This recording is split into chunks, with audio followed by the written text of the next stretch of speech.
Aujourd'hui à Geek Mode, nous parlons de Batman The Brave and the Bold sur Wii.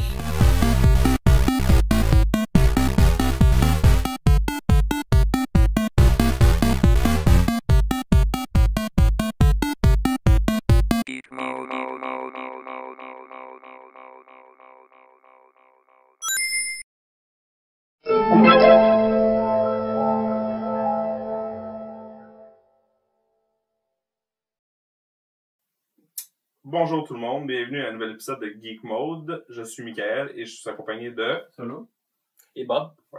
Aujourd'hui, puis nous allons vous parler du jeu Batman The Brave and the Bold sur la console Wii. Il est également disponible sur Nintendo DS. C'est un jeu qui était sorti le 7 septembre 2010 en Amérique. La version DS est un peu différente, mais en gros, c'est pas mal le même jeu. Et c'est fait par la compagnie... Je m'en souviens plus du nom. C'est pas une grosse compagnie vraiment connue, mais au montage, ça va apparaître juste ici. C'est un platformer en 2D, mais vraiment en 2D. Ça ressemble vraiment beaucoup, comme comparaison, au jeu des mêmes choses sur Batman and Robin, la façon que c'est contrôlé. Même les images, là, vraiment le cartoon style, il ressemble beaucoup. C'était sur SNES, c'était dans les années 94. Puis en gros, c'est que vous jouez le rôle de Batman ou de un autre super-héros de DC qui l'accompagne. Et dans 4 ou 5 épisodes, comme un épisode de la série télé, puisque le jeu est basé sur la série télé du même nom, qui est sur Cartoon Network aux États-Unis. Et en gros, dans chaque épisode, vous combattez un vilain contre le crime, et c'est ça. Puis chaque épisode n'a pas vraiment de lien entre. Et donc, pour savoir l'opinion, j'aimerais savoir l'opinion de Bob, pour commencer, pourquoi pas? Ok, d'accord. Moi, ce jeu-là, c'est que j'ai pas trouvé qu'il était horrible. Ça, il faut tout de suite dire ça, là. Mais j'ai trouvé qu'il était vraiment pas intéressant. Un jeu horrible en général. Non, il était vraiment pas intéressant. Il était pas amusant, disons. The Adventures of Batman and Robin, c'était un bien meilleur jeu. Mais par contre, ce qui est spécial, c'est qu'il se contrôle bien, il fonctionne tout bien. Mais c'est juste qu'il y a comme pas de personnalité, je dirais. Même s'il est supposé de l'avoir, c'est basé sur Batman, il utilise la licence, il utilise plein de personnages. Mais il fait rien de spécial, c'est toujours pareil du début à la fin. On a 3-4 épisodes ou 5. Je suis pas certain. Là. Moi, personnellement, j'en ai fini 3. Je suis rendu au 4e, puis j'ai décidé d'arrêter de jouer parce que j'ai trouvé... C'est toujours la même chose, puis c'est vraiment... c'est pas... Chaque épisode, comme tu as dit, c'est pas très intéressant. Les méchants, c'est pas, par exemple, le pingouin, le Joker, tu sais, des méchants qu'on est vraiment habitués. C'est des méchants, il y a un gorille, il y a mais c'est un fantôme. C'est normal que ce soit ridicule. Je trouve ça vaut mieux en parce que parler c'est plus pour enfants. C'est plus pour enfants, ouais, mais encore là, il y a des bien meilleurs jeux pour enfants. Là. Oui, ça, je suis complètement d'accord. Il y en a des tonnes. Mais l'affaire, c'est qu'un épisode est toujours structuré de la même manière. Tu commences, t'as 8 niveaux, je crois. Parce qu'on commence avec un petit bataille contre un boss pas rapport, là. Ouais, un prologue qui a pas rapport. Ouais, là. Après ça, l'épisode commence. T'as la scène d'intro de Batman, toujours la même, là, de l'émission, là. Après ça, tu fais 8 niveaux où tu te bats contre des ennemis qui sont dans le niveau. Puis après ça, tu as un boss. Puis le boss, j'ai remarqué que c'est souvent genre... il faut que tu pointes à quelque part dans l'écran avec la remote, là, puis que tu pitches un Batarang. Ouais, c'est vrai.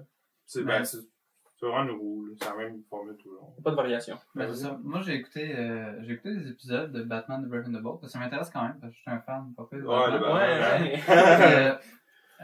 L'émission, si on regarde l'adaptation par rapport à l'émission, c'est parfait. L'émission, elle commence avec une petite scène par rapport à un prologue, avec une bataille contre un méchant. Dans le fond, c'est comme un flashback. T'as la petite séquence d'introduction, avec le titre. Puis après ça, c'est l'épisode qui commence. Dans le fond, c'est une bonne adaptation de la série, parce que chaque épisode dans la série, c'est un nouveau méchant qui bat. Il y a toujours un allié avec Batman, puis l'allié, c'est toujours un personnage différent. C'est sûr que c'est plus pour enfants si on regarde les autres stock Batman, que ce soit les bandes dessinées, que ce soit les films.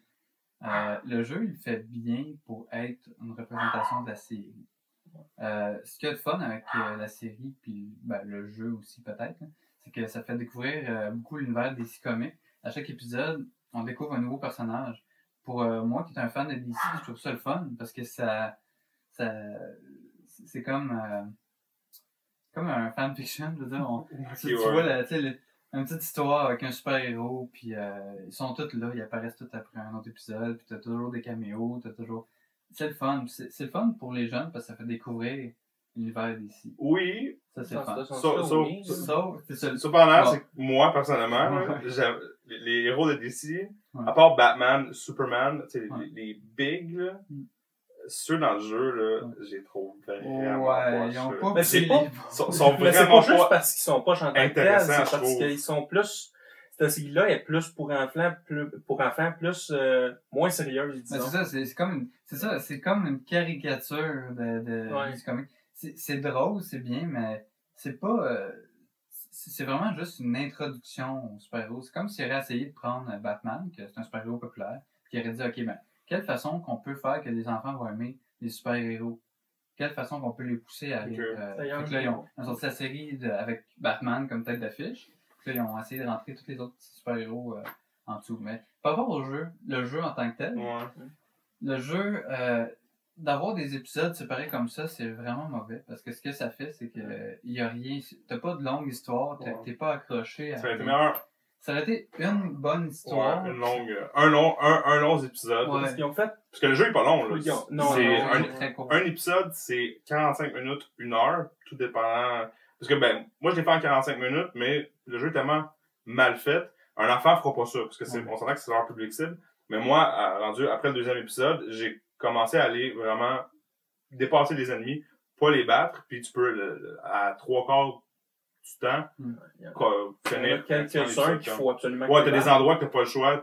Si tu les tues pas, tu peux pas continuer. Mais encore là, tu peux pas. Ça se fait tellement rapidement. Tu peux mourir, mais tu peux pas. Je pense pas que tu peux être. C'est impossible de mourir, non. Parce que non, mais tu peux comme perdre une vie, mais pas vraiment. Là, tu reviens, puis tu perds. Tu perds des points. Tu perds les points que tu peux utiliser pour upgrader tes. C'est ça. Ouais, mais ça, c'est un autre point. C'est que tu perds c'est de l'argent. Lorsque tu tues un ennemi, c'est que tu ramasses de l'argent. Mais le système d'upgrade sert à rien. J'ai pas upgradé une fois dans le jeu. Puis ça change absolument rien. Ça peut juste servir pour le plaisir, comme l'illusion que ça pourrait servir. Mais disons qu'il y a plus. Mais en tant que tel, c'est pas un mauvais jeu. Je veux dire, il joue bien, ça peut être agréable. Mais le premier problème, c'est sûr que moi, avec un jeu comme ça, un beat'em up simple avec juste quelques boutons, j'espérais que le jeu se contrôle avec la manette de Wii de côté.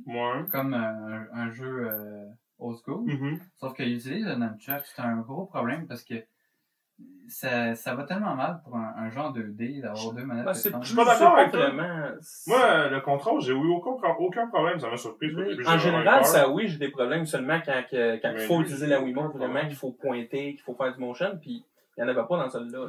J'ai tellement joué à des jeux que la manette était de côté, puis ça allait tellement bien. Mais il aurait pu le faire aussi de même. Je pense à Wario. Ça n'aurait rien changé. Wario Shake It, c'était tellement le fun. Comme mec, je suis pas convaincu que ça aurait changé grand-chose. Moi, ça n'a pas été un point négatif. Sauf qu'il y a des bouts aussi encore qui demandent de shaker. Shaker la manette, faire des attaques spéciales. Parce que ça, oui, dans le fond, shaker la manette, c'est un bouton. Ouais, c'est rendu un contrôle. C'est rendu une norme, on pourrait dire.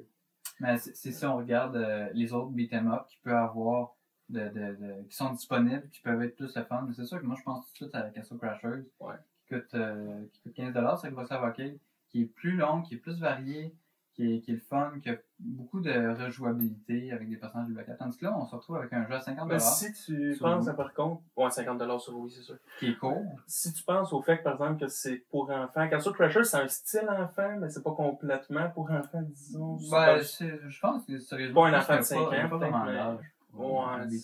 Il est bien fait. Il y a un peu de sang, mais c'est pas si problématique que ça. C'est pas... Bon. En conclusion, moi, personnellement, je le conseillerais comme une location, une fin de semaine, à un enfant. Pour une fin de semaine, il va terminer le jeu s'il garde le jeu. Sûrement. Puis, mais si s'il garde de le finir, là, mais en général, un enfant, la répétition, ça ne le tendra pas. Puis le jeu, il y a environ de 5 heures. Il n'y a aucun problème pour lui de le terminer. Puis il peut jouer avec un ami. C'est un jeu à 2 players, à 2 joueurs. Vous, c'est à peu près à la même conclusion, j'imagine? Ouais, je réalise moi aussi, c'est un jeu pour enfants. Son seul problème, c'est qu'il se vend trop cher, mais comme tu l'as suggéré, une location, ça peut aller. Comme achat, je suis vraiment désaccord. Moi, je ne le ferais pas. On sait pas pour la version DS, par contre. Moi, c'est sûr que pour un fan de bande dessinée, même si il y a un gros intérêt envers Batman, je trouve que c'est sûr que Batman Arkham Asylum il est bien plus le fun. Oh oui. Pour un Ouais, mais un enfant de 6 ans, il va avoir la misère avec Batman Arkham Ouais, Asylum. c'est sûr. Mais je veux dire, même, il n'y a pas grand-chose à aller chercher là, pour un fan de comic book. OK. Bon, ben c'est parfait. Donc, voilà ce qui conclut notre review de Batman, The Brave and the Bold sur Wii. Si vous voulez voir d'autres critiques de d'autres produits, comme des films, des jeux et des comics, vous pouvez aller voir sur notre site, c'est geekmoblog.com. Et nous essayons de sortir des articles à chaque 2 jours environ. Merci et à la prochaine.